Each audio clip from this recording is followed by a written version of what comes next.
ndoza tugendeke omukyala amanyiddwa nga Sindalera Ssanyu katono nnyo Lawrence okiraba otya. Sindalera Ssanyu yakoze omukolo out of the blue, abantu bonna ne bagwewuunya era ng'omukolo guno tegwawadde none other than gwawadde mukolo gwa kukyala wadde asinga okukyala n'okwanjula tebakwawula era nga Sindi guno omukolo gwakubiri mu bulamu bwe.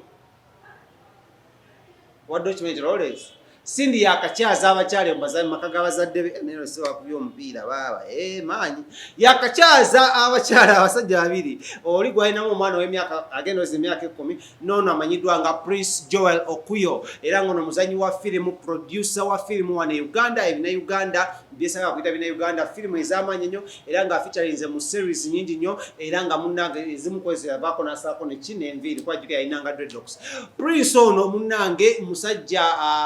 mulugwala ate nga munnange Sindi mukyala muteeso naye nga alimu omusaayi omunyolo kyovula Sindi guno omukolo gwe yakyusizza mu ngoye za mirundi 3 olwasooka yafulumidde mu kikoyi ogwokubiri n'afulumira mu mushanana olwokusatu n'atukubamu kati kagomesi naye gomesi egatta byonna byonna ne ngamba awo kitabuse ne nagezo tunula sayidi eno nga ndaba bazadde maama ne maama balina engeri banyumyemu ne ngamba naye kyasinza okunyumira ku kukyala kwa Sindi kiri ekintu ekikimu Lawrence okimanyi byabadde bintu nze nalabyeyo kale simanyi nalabye ettooke limu akasawo ka sukaali kamu wali ndolesa ebifaananyi eyo tewabirabye